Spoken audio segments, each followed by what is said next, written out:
It's December 4th, 1924, and a 26-year-old Portuguese businessman named Artur Alves dos Reis is sitting inside the London offices of Waterloo & Sons, the printing company that produces every single banknote used in Portugal. He's got a forged contract, 3 fake government stamps, and a story about a secret operation to finance the colony of Angola. Waterloo doesn't just believe him. They agree to print 200,000 real Portuguese banknotes using the exact same plates, paper, and ink as the genuine currency already circulating across the country. This isn't counterfeiting. Every note about to roll off that press is completely, legally authentic. Alves dos Reis just tricked an entire printing company into manufacturing him actual, spendable money. Dos Reis has been lying his way upward since he was a teenager. Born in Lisbon in 1898 to a middle-class family, he shows an early talent for genuine intelligence paired with a complete comfort with fabrication. Patience is the one skill he never bothers to develop. He leaves for Portuguese Angola as a young man claiming to hold an engineering degree from Oxford, a credential he invents out of thin air onto a forged diploma. Convincing enough that nobody bothers to write to England, and check. He parlays the fake degree into a job managing a colonial railway concern, and from there into increasingly ambitious business schemes. Some legitimate, most not. By his early 20s, he's already been arrested once and convicted of embezzlement in a separate railway fund scheme, serving a short prison sentence. Along the way, he'd developed a genuinely sophisticated understanding of how large institutions process paperwork, which signatures get scrutinized, which get rubber stamped, and how much authority a confident tone and the right letterhead can substitute for in a system stretched thin across an ocean. Most men walk out of an experience like that chastened. Dos Reis walks out of it with a much bigger idea, apparently concluding his mistake wasn't the fraud itself. It was thinking too small. In 1924, Portugal was a country in genuine chaos. The First Republic has cycled through dozens of governments in barely a decade, leaving institutions weak, oversight inconsistent, and public trust in official channels dangerously low. Inflation is eating the economy, and the colonial territories are desperate for capital the mainland government can't reliably provide. Underneath all of that sits one exploitable detail. Portugal's central bank doesn't print its own currency. It contracts the job to a London firm, Waterloo & Sons, which treats those contracts as matters of extreme confidentiality, handled almost entirely through written correspondence, and the occasional visit from trusted intermediaries. Dos Reis reads about Waterloo's role in Portuguese currency production, likely in a trade publication, and one audacious thought crystallizes. If the printer never actually meets the people signing off on each order, the real vulnerability was never the vault inside the Banco de Portugal. It was the paperwork sitting on a desk in London, thousands of miles from anyone who could check it against the truth. Never in 1,000 years could Waterloo's executives imagine that the polished young Portuguese businessman requesting a confidential meeting was about to become one of the most successful forgers in modern financial history, without forging a single banknote. Most currency frauds involve manufacturing fake money and passing it off as real. Dos Reis flips that premise on its head. He doesn't need to fake anything about the money itself. He only needs to fake the permission slip. To put the scale in perspective, 100 million escudos in 1925 represents close to 1% of Portugal's entire national economic output for that year. The equivalent, in a modern economy, of a single private citizen fraudulently minting billions of dollars entirely through paperwork without a single armed robbery. Dos Reis doesn't try to counterfeit currency. He knows counterfeit notes eventually get flagged through paper or ink irregularities. Instead, he sets out to get the actual, official printer to produce genuine notes for him, using nothing but forged paperwork and a convincing story. He forges a contract, supposedly from the Banco de Portugal, authorizing a confidential operation. The story, a secret consortium, the Banco de Angola e Metrópole, has been quietly formed to inject capital into the Angolan colonial economy. Patriotic economic development rather than personal enrichment. It's a clever cover because colonial development financing by private consortiums, with limited public transparency, really was a plausible kind of deal in the 1920s. Because open knowledge of a massive new currency issue could spook Portugal's markets, the operation stays confidential, sealed off even from most Bank of Portugal officials. The governor's signature is forged with painstaking care, studied from genuine documents until indistinguishable from the real thing. The colonial ministry's stamp is forged. Even the numbering sequence is chosen to blend seamlessly with notes Waterloo has already legitimately printed for Portugal, but there's just one problem. Waterloo is one of the most established security printing firms in the world, and anything this sensitive normally goes through layers of verification. So dos Reis recruits accomplices to pose as Portuguese banking officials. One, a Dutch businessman named Karel Marang, becomes his primary intermediary, meeting face-to-face with Waterloo executives and presenting the forged documents with the confident, unhurried professionalism of a man who's done this 100 times before. He never oversells, just presents the paperwork, answers questions calmly, and lets the weight of official-looking documents do the convincing. Waterloo's own caution nearly kills the scheme. A senior executive insists on writing directly to the Bank of Portugal to confirm the order, the exact due diligence you'd expect from a firm entrusted with a nation's money supply. But there's just one more problem, and it's a lucky one for dos Reis. Per instructions baked into the forged contract, Waterloo's confirmation letter gets addressed not to actual Bank of Portugal leadership, but to a planted accomplice sitting by the mailbox, waiting for exactly this letter. This is the single smartest piece of the entire con. Dos Reis doesn't just forge a request, he forges the entire verification loop around it, anticipating that a careful company would try to double-check, and building a trapdoor directly into the process meant to catch a fraud like his. There's one more close call before the press is run. A junior clerk reviewing the paperwork flags something unusual about the wording, wondering why an order this size hasn't gone through senior currency contract specialists first. It's exactly the kind of red flag that could have unraveled everything months early. But Marang, coached carefully by dos Reis, calmly explains the routing as a leftover wartime-era confidentiality protocol, just convincing enough to make the clerk drop it. By December 1924, Waterloo moved forward.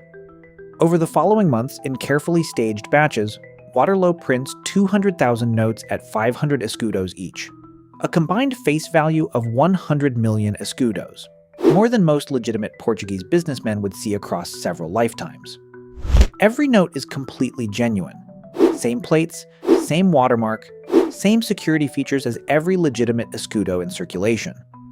There's no physical test that could distinguish these notes from official currency, because they were printed on the exact same machines, by the exact same company with the exact same materials.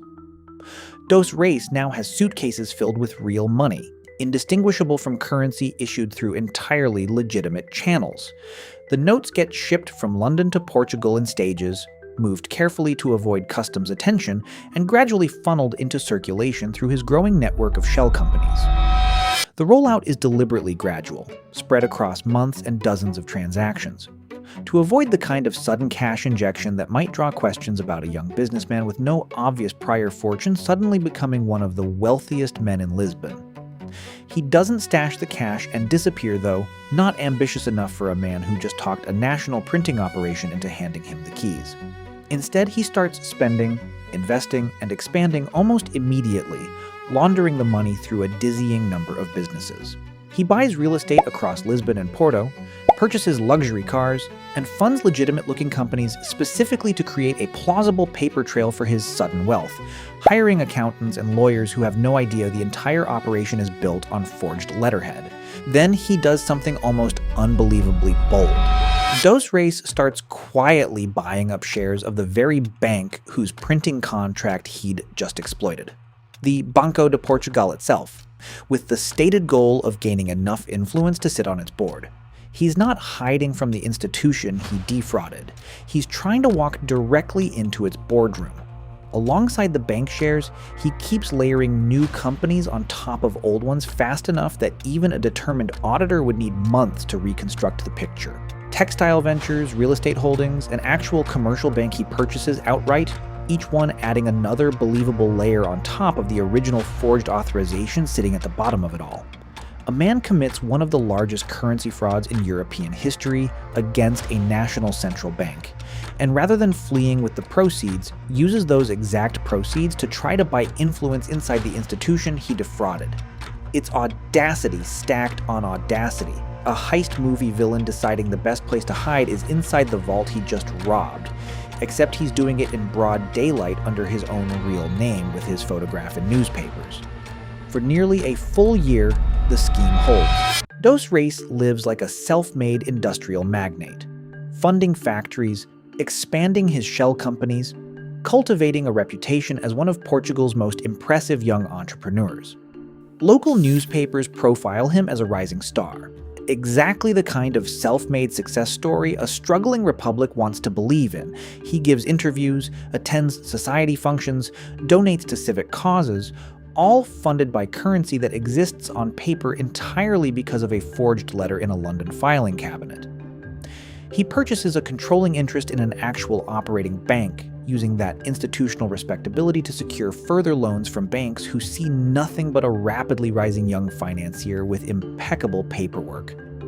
Nobody has any reason to suspect the foundation of his fortune is a forged letter that convinced a London printer to manufacture real money on his behalf. But there's just one problem waiting quietly in the background. Every note Waterloo printed for Dos Reis carries serial numbers deliberately chosen to overlap with previously issued legitimate Portuguese banknotes.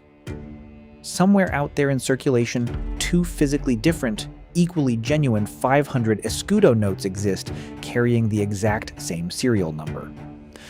Bureaucratic fraud built on secrecy has one unavoidable weakness. It only works while the fraudulent notes stay invisible inside the ordinary noise of everyday transactions. The moment an identical serial number crosses paths with its legitimate twin, the whole architecture is standing on borrowed time. By late 1925, the scheme unraveled exactly because of that detail. Bank clerks and cashiers across Portugal start encountering pairs of 500 escudo notes sharing identical serial numbers, an anomaly that shouldn't be possible. At first it looks like a bizarre printing error filed away without urgency, but the duplicates keep turning up in different cities, in different banks, until it's impossible to explain away. The Banco de Portugal launches a formal investigation. Once investigators trace the paper trail where the duplicate notes originated, which channels they moved through, it leads directly back to Dos Reis's network of shell companies. One senior investigator reportedly reads the initial findings twice, convinced there must be a mistake, because the alternative, a single 27-year-old private citizen convincing the nation's official currency printer to manufacture 100 million escudos on his say-so alone, sounds less like white-collar crime and more like a fairy tale. He's arrested in December 1925, alongside several key accomplices, and the scale stunned the entire country. This isn't a rogue employee skimming a till. It's 100 million escudos of completely genuine currency, fraudulently authorized and pumped into national circulation by one 27-year-old con man and a small circle of accomplices, using nothing more dangerous than forged letterhead and a well-rehearsed cover story. Once the fraud breaks publicly, panic doesn't stay contained to auditors and regulators. Ordinary citizens start questioning whether any 500 escudo note in their own pockets might be a fraudulent duplicate, and confidence in the currency itself craters almost overnight. People rush to exchange escudos for foreign currency, gold, anything that isn't paper carrying the Bank of Portugal's now tainted signature. Long lines form outside bank branches within days as depositors who never questioned their currency's reliability suddenly can't trust it. An economy already stretched thin by political instability gets hit with a full-blown crisis of public confidence in its own central bank at exactly the moment that institution can least afford it. A purely financial scandal becomes political gasoline on an already unstable fire. The crisis becomes one more piece of evidence, loudly repeated by critics of the Republic, that Portugal's civilian government cannot be trusted to manage the basic institutions of the state. If a single con man with forged letterhead can destabilize the national currency, what exactly is the government protecting? Military officers and conservative factions already organizing against the Republic point to the crisis as proof Portugal needs stronger, centralized authority, and it hands them exactly the dramatic, easily explainable failure they need.